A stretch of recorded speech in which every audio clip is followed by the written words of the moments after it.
Alors, j'ai déjà rempli la colonne des x par des valeurs en prenant une distribution arithmétique. Donc, en commençant de 0 et à 1 centième, à chaque fois, j'augmente d'1 centième jusqu'à ce qu'on ait arrivé à 6,28, comme vous pouvez bien le constater. Voilà.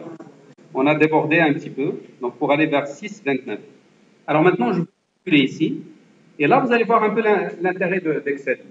C'est que vous pouvez donc très bien, quand vous entrez vos données, vous pouvez planifier des formules sur ces données-là, des calculs en utilisant ces données-là. Par exemple, je pourrais mettre, d'ailleurs, pour introduire une formule, il faut toujours commencer par le signe égal quand vous êtes dans la cellule. Là où vous voulez introduire la formule, vous mettez le signe égal. Alors, en mettant égal, s'il vous plaît. Alors, vous pouvez bien faire un peu attention et par la suite, vous allez donc essayer de faire sur vos postes. Alors, j'ai mis égal.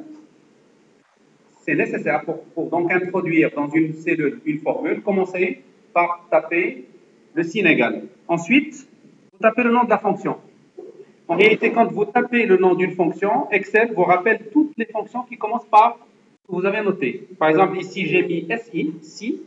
Regardez, il me rappelle toutes les fonctions qui commencent par SI, y compris sinus hyperbolique.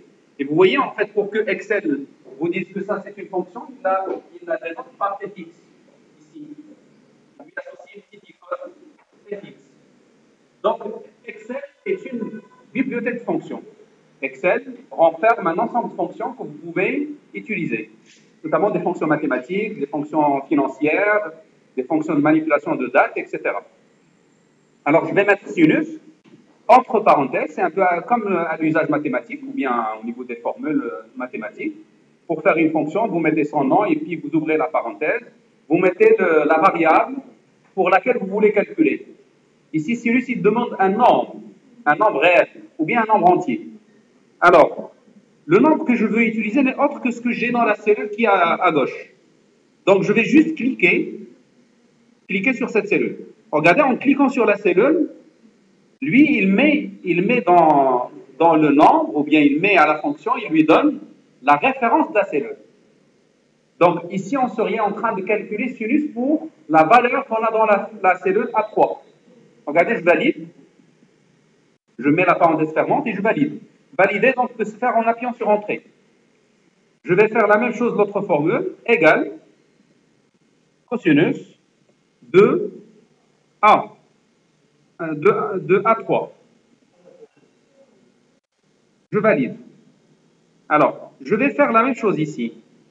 Sauf que là, je vais donc représenter tangente dans un autre domaine. Je ne vais plus utiliser de 0 à 2pi, je vais donc partir de moins pi sur 2 à pi sur 2, dans le domaine de définition de tangente. Vous voyez en fait qu'au voisinage de pi sur 2, ça tend vers l'infini, vers plus ou bien vers moins l'infini, donc il faut éviter de lui donner pi sur 2 ou bien moins pi sur 2. Donc je vais commencer de moins pi sur 2, un peu plus que moins pi sur 2. Donc je prendrai 3,14, c'est pi, donc je pourrais carrément écrire comme ça, pi égale pi. Alors, Excel a une fonction qui s'appelle pi. Regardez, si je mets égal pi, il me donne la valeur de pi. Je pourrais donc la diviser par 2, si vous voulez. Je pourrais la précéder par le signe moins. Comme ça, je vais commencer à moins pi sur 2. Mais quand même, il faut l'exclure. Il faut exclure moins pi sur 2, parce que c'est déjà, ça entraîne une valeur infinie. Alors, pour donc l'exclure, je vais plutôt ajouter le pas. Par exemple, je vais ajouter 1 centième. Donc, je mettrai plus 0,01. Ensuite, je vais donc, à chaque fois, je vais calculer la valeur suivante. Je vais mettre ici encore égal la valeur précédente. Vous suivez? Plus le pas. Je suis en train de croître la valeur. Je suis parti de moins pi sur 2 plus le pas, et à chaque fois, j'ajoute le pas. Donc maintenant, je vais juste déplacer cette formule. Je la déplace jusqu'à ce que j'aurai atteint pi sur 2. Regardez, on est déjà à la valeur positive. Pi sur 2 moins le pas. Donc, en valeur absolue, ça doit être 1,56. Il ne faut pas que je dépasse 1,56. Donc, je continue. On est encore loin. Encore. Ah, là, on a dépassé 56. Bon, on pourrait s'arrêter là. 55, ça c'est bien. Donc, j'ai fait donc un autre domaine entre moins pi sur 2 plus y et pi sur 2 moins y. Je vais calculer maintenant la fonction tangente. Je vais mettre égal tangente de ce qu'on a à gauche, ça veut dire de F3. Je valide. Regardez, en fait, je vais sélectionner cette zone, ces deux formules. Je ne vais pas les saisir dans chaque cellule. Je vais juste les sélectionner. Je vais double-cliquer sur le poignet de recopie. Regardez, en double-cliquant, il va donc étaler la formule, ou il va faire propager la formule vers le bas. Comme ici d'ailleurs. Regardez. Et il a fait le calcul. Vous voyez, il s'arrête quand il n'y aurait plus de valeur. Par exemple, là, il va être arrêté quand il n'y aurait plus de valeur à gauche. Vous voyez, c'est arrêté là. Ici, les formules ou la propagation des formules, il s'arrête quand il n'y a plus de valeur à gauche. Donc vous voyez, on a fait deux tableaux. En tout cas, si on réduit un petit peu, vous allez pouvoir voir un peu les tableaux qu'on a fait. Ça, c'est la fin. Et là, l'autre tableau.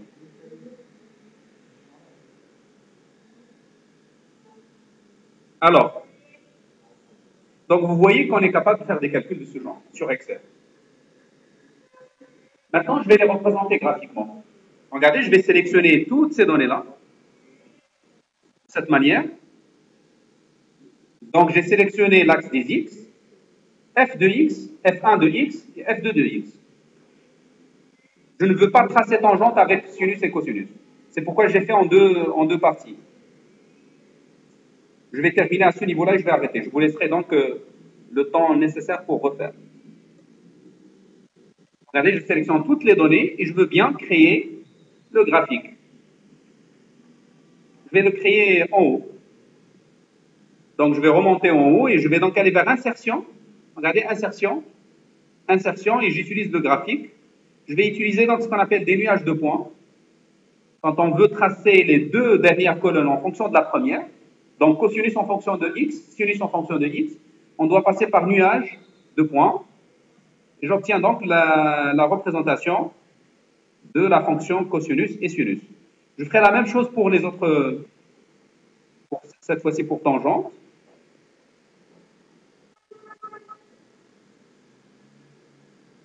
Voilà. Et je vais donc refaire de la même façon, en allant vers graphique, nuage de points, et j'obtiens donc le tracé de la lieure de la fonction tangente. Sauf que là, je l'ai gardé en bas, mais quand même, je pourrais la faire déplacer. Il est conseillé de mettre vos graphiques en haut, comme ça vous pouvez donc facilement les voir. Juste pour comparer, en fait, il faut se positionner au début.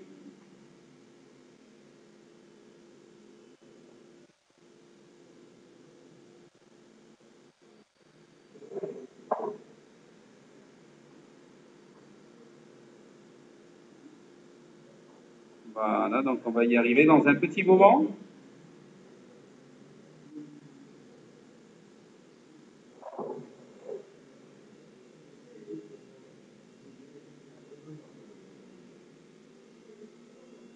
Encore quelques instants.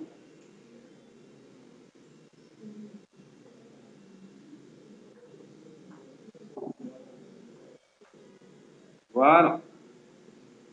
On va va relâcher à ce niveau-là. Regardez, je vais réduire un petit peu le zoom. Comme ça, on pourrait voir les deux courbes qu'on a fait.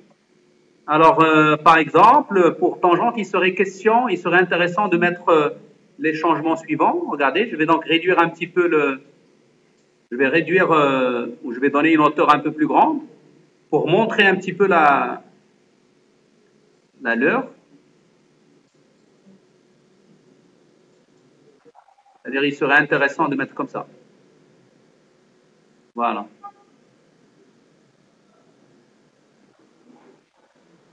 C'est une fonction qui croît très vite.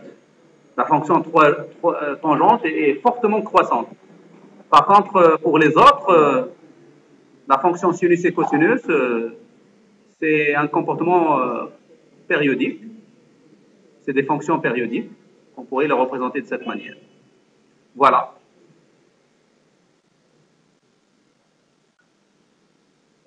Donc ça, c'est un exemple de création d'un fichier. Bien sûr, tout ce que j'ai fait jusqu'à présent, il n'est pas encore enregistré. Il suffit donc pour cela de cliquer sur le bouton, sur la disquette, et puis on pourrait complètement fermer le classeur et bien sûr le réouvrir à tout moment. Si on voudrait donc étendre un peu son contenu, on pourrait donc à chaque fois l'ouvrir et continuer de travailler sur ce classeur. Voilà un premier exemple de manipulation sur Excel, donc à travers lequel on a pu représenter graphiquement certaines fonctions, notamment les fonctions trigonométriques, sinus, cosinus et tangente. Par la suite, donc, on va passer à d'autres activités en fait sur Excel, à travers laquelle on va voir les fonctionnalités d'Excel, les différentes fonctionnalités d'Excel. Je vais donc arrêter l'enregistrement à ce niveau-là. Là aussi, j'espère ne pas faire la bêtise de tout à l'heure. Alors, où est-ce qu'il est mon enregistreur? Il est là. Voilà, je vais mettre stop.